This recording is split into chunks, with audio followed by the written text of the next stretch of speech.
ना सबसे पहले व्हाट इज़ आर्टिफिशियल इंसेमिनेशन, इसको समझने की कोशिश करो। This is a deposition of semen in female genital tract at proper site at proper time by artificial methods. मादा के प्रजनन अंगों में सही समय पर और सही स्थान पर बनावटी तरीक़ों से सीमन रखने की प्रक्रिया को हम आर्टिफिशियल इंसेमिनेशन बोलते हैं। क्लियर होगी सर? मादा के प्रजनन अंगों में सही जगह पर और सही टाइम पर बनावटी तरीक़ों से वीर्य या सीमन रखने की प्रक्रिया को हम आर्टिफिशियल इंसेमिनेशन बोलते हैं। अगर आपकी इसमें कोई बात कवर नहीं होती, अगर पशु हीट में नहीं है, आप उसमें सीमन रखोगे, it is not artificial insemination.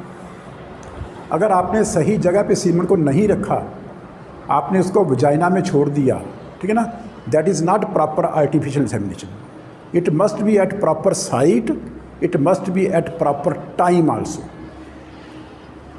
ये क्लियर बात समझ आ गई? नाउ आर्टिफिशियल इंसेमिनेशन की हमें क्या ज़रूरत पड़ी? पहले हम आज से 35-40 साल पहले की बात है, हमारे गांव में नर बुल्स होते थे, cow bulls as well as buffalo bulls. पंचायतें गांव में कोई अच्छा सांड छोड़ के उसको छोड़ देती थी, उसके नंबर लगा देती थी। जितनी भी गायें या भैंसें नई दूध होती थी, उसी बुल से नई दूध होती थी, या काऊ बुल हो या बफलो बुल, जैसा भी केस होता था। लेकिन धीरे धीरे जब ये प्रक्रिया शुरू होती थी, तो धीरे धीरे we have shifted from natural service to artificial insemination. हम लोग क्यों आर्टिफिशियल इंसेमिनेशन में शिफ्ट हो गई? उसके हमें कुछ बेनिफिट्स ज़्यादा नज़र आए, इसलिए हम लोग नेचुरल सर्विस से आर्टिफिशियल इंसेमिनेशन को शिफ्ट हो गए। सबसे बड़ा कारण फ़ायदा क्या हुआ? जब हम आर्टिफिशियल इंसेमिनेशन करते हैं, जब बनावटी तरीक़ों से गर्भधारण करते हैं, जो हमारे पास नर बुल्स होते हैं, काऊ बुल्स हो या बफलो बुल्स हो, हम उन काऊ बुल्स का और बफलो बुल्स का सीमन कलेक्ट करते हैं, ठीक है ना। एक काऊ बुल और बफलो बुल कितना सीमन देता है? मैंने आपको कल बताया 5 या 6 सीसी। एक काऊ बुल और बफलो बुल कितना सीमन देता है? 5 या 6 सीसी। और 5-6 सीसी सीमन जब देता है तो उसमें एक ही गाय नई दूध होती है। ये बात समझ रहे हो? ठीक है ना। अगर हम एक बफलो बुल या काऊ बुल से हर रोज़ नेचुरल सर्विस करवाएं, एक गाय की या एक भैंस की करवाएं, तो सारे साल में कितनी गायों या भैंसों को नई दूध करेगा वो? 365 का मैक्सिमम, ठीक है ना। अगर हम डेली उससे सर्विस लें तो भी सारे साल में 365 या 350 गाय की नई दूध होगी। ये बात समझ रहे हो मेरी बात को? ठीक है ना। अगर 350 नई दूध होगी, अगर डेली उससे ऐसा काम लेने से जो उसकी सीमन पैदा करने का टाइम है, टेन्योर है, वो कम हो जाएगा। अगर उसने अच्छा सीमन 8 साल देना है, तो अगर हम उससे रोज़ सर्विस लेंगे तो उसका ज़्यादा से ज़्यादा समय कितना होगा? 2-3 साल होगा। 2-3 साल के बाद उसके सीमन की क्वालिटी अपने आप डाउन हो जाएगी, उसके बाद वो आपको अच्छी सर्विस नहीं दे पाएगा। ये बात समझ रहे हो? लेकिन अगर हम आर्टिफिशियल इंसेमिनेशन, अगर हम उसी सीमन से, उसी बुल से सीमन कलेक्ट करें, तो हम ज़्यादा से ज़्यादा सीमन ट्वाइस ए वीक इकट्ठा करते हैं। Not more than twice a week, maximum it can be thrice a week, but normally it is recommended that we should collect semen only twice week. एक हफ्ते में 2 बार हम सीमन कलेक्ट करते हैं, ठीक है ना। अगर एक बार हमने 2 बार सीमन कलेक्ट किया, एक सीमन जब एक बार सीमन की इजैकुलेशन होती है 5 या 6 सीसी की, उससे हम 150 से 200 स्ट्रा बनाते हैं। आप एवरेज मान के हम उससे 150 स्ट्रा बनाते हैं। एक हफ्ते में 2 बार इकट्ठा किए, कितने स्ट्रा बन गए? 300 स्ट्रा। एक महीने में कितने स्ट्रा बन गए? 1200 स्ट्रा। और एक साल में कितने बन गए? 14,500। सो उस बुल से एक हफ्ते में 2 सर्विस लेने के बाद भी हम 14,000 कम से कम स्ट्रा उससे तैयार कर पाते हैं। 14,000 गायों को नई दूध कर पाते हैं। लेकिन उसमें जो उसका टाइम पीरियड होगा, अच्छे वीर्य की क्वालिटी देने का टाइम पीरियड, वो भी बढ़ जाएगा। नेचुरल सर्विस में 3 साल होगा, जहाँ पे कम से कम 7-8 साल होगा। सो इसलिए हम लोगों को नेचुरल सर्विस से आर्टिफिशियल इंसेमिनेशन की तरफ आना पड़ा, ताकि उसी वीर्य से, जिस वीर्य से बहुत कम गायें नई दूध हो रही हैं, हम उससे बहुत ज़्यादा गायों को नई दूध करवा पाएँ। पहली बात। दूसरी बात, अगर हम नेचुरल सर्विस करवाते हैं, जितने भी हमारे गांव हैं, क्योंकि India it is a very very big country, उसमें कई थाउजेंड्स ग्राम पंचायतें हैं।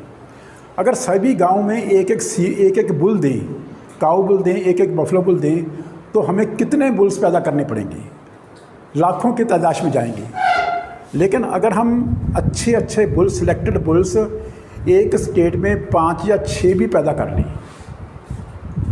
5 या 6 भी पैदा कर लें जो बहुत अच्छी क्वालिटी के हो। अच्छी क्वालिटी का बुल का क्या मतलब समझते हो? जिसका हम अच्छी क्वालिटी का बुल किसको समझते हैं? जिसका हमें 3 पीढ़ियों का, उसके फादर का, उसके दादा का, उसके परदादा का, उसका 3 पीढ़ियों का रिकॉर्ड कैसा है, उसने कैसे बच्चे पैदा किए हैं। कैसे बच्चे से हम 2 चीज़ों को भाव लेते हैं, केवल दूध की प्रोडक्शन नहीं देखते, दूध की प्रोडक्शन के साथ साथ उनके जो अच्छे कैरेक्टर्स आते हैं जो बच्चों को ट्रांसमिट होते हैं, हम उस कैरेक्टर को साथ में स्टडी करते हैं। चाहे एक परदादे की आप बात मान ले, 3 पीढ़ियों पहले अगर उससे हमने 50 गायों को नए दूध करवाया, 50 गायों को जो बच्चे हुए, वो बच्चे, उसकी जो दूध की क्षमता थी बच्चों की, वो आपकी माँ पे गई है या आपके फादर पे गई है। अगर फादर पे गई है, इसका मतलब फादर अच्छे कैरेक्टर दूध वाले ट्रांसमिट कर रहा है, ठीक है ना। दूसरी बात, जो मेल बच्चे आए, नर बच्चे आए, उन बच्चों के जो कैरेक्टर थे, उनका शरीर कितना लंबा था, उनका पीछा कितना ऊंचा था, उनके पतालू कितने सही थे, ये सभी कैरेक्टर्स हम उन बच्चों में देखते हैं। अगर वो दादा या परदादा अपने बच्चों में ऐसे कैरेक्टर ट्रांसमिट करता है तो हम उसको अच्छा गिनते हैं। फिर जब बच्चे आए सेकंड जनरेशन के, तब हमने उसके आगे बच्चे लिए, उनके आगे बच्चों की क्षमता कैसी थी, वो क्षमता भी उससे अच्छी थी या कम से कम उसके बराबर थी। इसका मतलब वो भी अच्छे कैरेक्टर ट्रांसमिट कर रहा है। तब थर्ड जनरेशन में जब बच्चे आएंगे, हम without thinking anything we will select those bulls for artificial insemination for collection of semen, क्योंकि हमें 3 पीढ़ियों का रिकॉर्ड पता है कि इनसे बहुत अच्छे बच्चे पैदा हो रहे हैं। लेकिन नेचुरल सर्विस में ये कभी हो नहीं पाता कभी, क्योंकि आर्टिफिशियल इंसेमिनेशन में हम लोगों को बहुत कम ऐसे स्थान चाहिए जिससे हमें सीमेन कलेक्शन करने की ज़रूरत है। तो इसमें जितने भी हमारे बुल्स हैं, they are called proven bulls. उसको हम क्या बोलते हैं? प्रूवन बुल्स, जिसका हमें पेडिग्री का रिकॉर्ड पता होता है, दूध की प्रोडक्शन का रिकॉर्ड भी पता होता है अप टू लास्ट 3 जनरेशन्स। इसमें हम वो बुल यूज़ करते हैं। क्लियर कट बात समझ आ गई। तीसरी बात आगे चलते हैं। जब हम नेचुरल सर्विस करवाते हैं, मान लो आपके पास एक हर्ड है, 50 काउस का हर्ड है, आपने उसमें एक बुल रखा हुआ है। अगर आप उससे नेचुरल सर्विस सभी गायों की करवाओगे, किसी ना किसी गायों को तो रिप्रोडक्टिव प्रॉब्लम होगी, किसी ना किसी गाय को तो गायनिकोलॉजिकल ट्रैक्ट की इन्फेक्शन होगी। अगर उसको कोई ऐसी इन्फेक्शन है that can be transmitted to males during contact, during sexual contact, तो उस मादा से जो इन्फेक्शन है वो नर को जाएगी और उस नर में इन्फेक्शन आने के बाद वो सभी गायों में जाएगी। So spread of infection in case of natural service, either it is at the level of the herd और it is at the level of the village, चाहे गांव के लेवल में है या एक हर्ड के लेवल में है, इन्फेक्शन ट्रांसमिट होने की पॉसिबिलिटी मादा से नर में और नर से मादा में बहुत ज़्यादा बढ़ जाती है। लेकिन आर्टिफिशियल इंसेमिनेशन में ऐसा नहीं होता।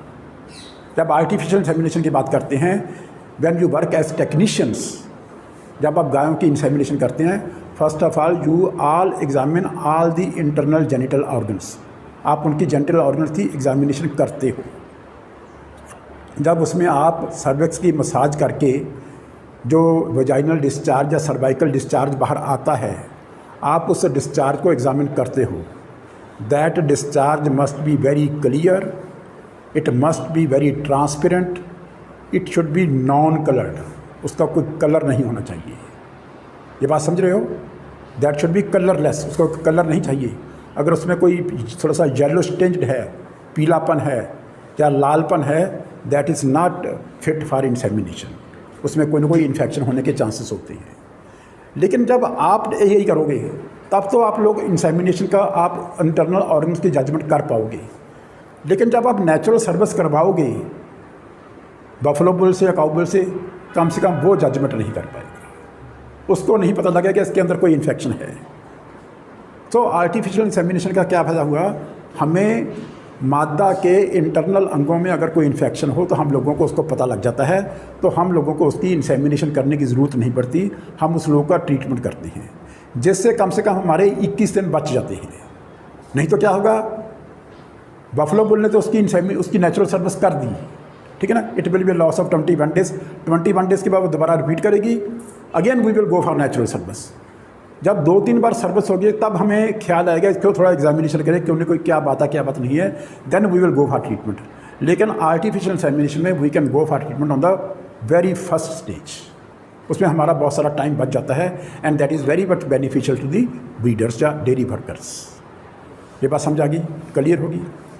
अगली बात, अगर हमारे पास इतने ज़्यादा बड़े बड़े गांव हैं रिमोट एरियाज़ में, जहाँ पे एक छोटे छोटे गांव जहाँ पे 20, 30, 40 गायें हैं, 20, 30, 40 गाँव के लिए वहाँ पे 10 साहिवाल की हैं, 10 वहाँ पे कोई देसी गायें हैं, 10 वहाँ पे कोई क्रॉस ब्रेड गाइस हैं, तो उनके लिए हम कितने काऊ बुल्स रखेंगे? 3 काऊ बुल्स हम वहाँ पे नहीं रख सकते। It is not possible to arrange for so many cow bulls in one village. 10-10 गाँव के लिए हम लोग काऊ बुल नहीं रख पाएंगे, ठीक है ना। सो इन रिमोट एरियाज, जो दूर दूर के गांव हैं जहाँ पे number of population, female population बहुत कम है, वहाँ पे हम नेचुरल सर्विस प्रोवाइड नहीं कर पाते, क्योंकि वहाँ पे दूर दूर से नर बफलो बुल्स को लेके जाना ये बहुत मुश्किल है, ये रादर असंभव है।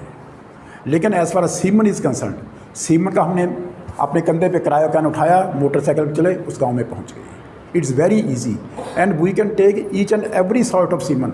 हम हर तरह का सीमन वहाँ पे लेके जा सकते हैं अपने सिलेंडर में, चाहे हमें देसी गाय का सीमन लेना हो, चाहे उसमें साहिवाल हो, चाहे गिर हो, चाहे रेड सिंधी हो, किसी का सीमन हम उसके बीच में रख सकते हैं। इसी तरह अगर क्रॉस ब्रीड का हमने सीमन लेना है, चाहे एचएफ का सीमन हो, चाहे जर्सी का सीमन, हम उसके बीच में रख सकते हैं। इसी तरह बफलो बुल का सीमन चाहे मुर्रा नस्ल का हो, चाहे नीली रावी की नस्ल का, हम उसी के बीच में एक ही सिलेंडर में सभी तरह का सीमन हर जगह पर लेके जा सकते हैं। We can cover all the villages which are lying at a very very far off places। Clear बात समझ आ गई। अगला बात, कई बार ऐसे होता है शरीर में, नर और मादा के शरीर में उसके आकार में असमानता होती है, उसके बॉडी वेट में असमानता होती है। आकार और बॉडी वेट 2 चीज़ें हैं। कई बार हमारी फीमेल्स होते हैं, they are very much smaller in size. हम जम्मू कश्मीर में जाएंगे, वहाँ पे जो गायें हैं they are very much smaller in size, बहुत छोटी छोटी गायें हैं। अगर हमने उसको एचएफ के साथ क्रॉस करना है, और एचएफ के काऊ बुल का वज़न कितना होगा, कम से कम 700-800 kilo, she will not be able to tolerate the body weight of that cow bull. लेकिन कई जगह उल्ट होता है, वहाँ पे जहाँ पे जो गायें होती हैं वो बहुत ऊंची और बहुत लंबी होती हैं, लेकिन हमारे पास जो काऊ बुल्स हैं they are very much smaller in size, they are unable to mount on them, वो उनके ऊपर माउंट कर नहीं पाते। इसलिए जब शरीर के साइज़ में नर और मादा के असमानता होती है तो नेचुरल सर्विस वहाँ पे पॉसिबल नहीं है। तो ऐसे केसेस में हमें आर्टिफिशियल इंसेमिनेशन का मैक्सिमम बेनिफिट मिलता है। हम आर्टिफिशियल इंसेमिनेशन चाहे साइज़ का छोटा हो चाहे साइज़ का बड़ा हो, हम जो टेक्नीशियन है वो अपने आप को एडजस्ट करके उसकी इंसेमिनेशन कर सकता है। एक बात और, अगर हमारे पास कोई बफलो बुल्स या काऊ बुल्स हैं, उसकी आज डेथ हो गई, तो नेचुरल सर्विस वो आज के बाद नहीं दे पाएगा, वो आज के बाद नेचुरल सर्विस नहीं दे पाएगा।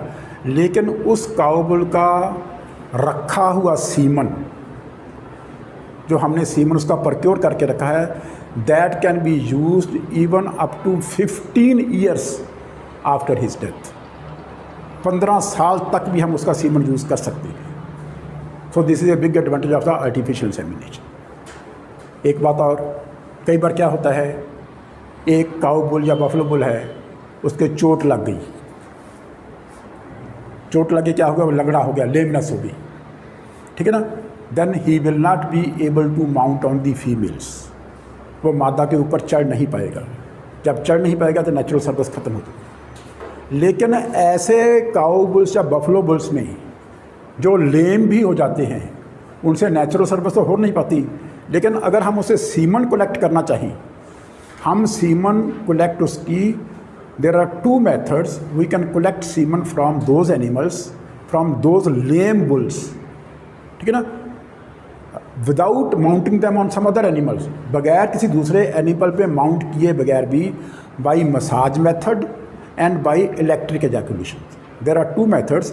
We can collect semen from those lame bulls also by massage method, and number second is by electric ejaculation. Electric हम करंट देते हैं, उसमें सीमन बाहर आ जाता है, हम उसका सीमन भी कलेक्ट कर सकते हैं. So these are some of the advantages of the artificial insemination. That is why artificial insemination is carried in whole of the India on a very very larger scale. ठीक है, so that all the female breeding females of desi breeds, they should be covered entirely in whole of the government of India, in whole of the villages of the India state. हमारे हिंदुस्तान की सभी गायों को cover करने के लिए that is the only way जिसमें हम बहुत अच्छी क्वालिटी का सीमन, हर तरह की नस्ल का सीमन दूर दूर तक इलाकों में जाके उसकी इंसेमिनेशन कर सकते हैं. क्लियर. अब दूसरी बात आ गई, थोड़ी सी इसके डिसएडवांटेजेस क्या हैं. कुछ ना कुछ तो नुकसान भी होंगे. क्या नुकसान आपके ख्याल में? जो सबसे बड़ा नुकसान है इसमें, जो भी हमने इक्विपमेंट्स यूज़ करनी है, all the equipments which are used for insemination purpose, they must be properly sterilised. इसमें हमने क्या यूज़ करना है? आपकी एई गन होगी, या आपकी प्लास्टिक शीट्स होगी, या आपके ऊपर ग्लव्स होंगे. ठीक है ना, ये सभी चीज़ें it should be must be properly sterilised. अगर वो स्टेरिलाइज नहीं होंगी, then we may spread infection to the females. हम उस मादा पशु में अपने गलत इक्विपमेंट्स के कारण भी इन्फेक्शन फैला सकते हैं. You will have to be very much cautious, क्योंकि आप लोगों ने ये काम करना है. आप लोग जितना भी सामान ए के लिए बरते हो, that must be properly sterile, that must be actually sterilized. One thing. Second thing, दूसरी बार कई बार क्या होता है, when we are a bit less trained, क्योंकि this is totally a technician's job. Insemination करना, it is a technician's job. When the technicians they are not properly know this technique, sometimes they induce injury inside the vagina और inside the cervix.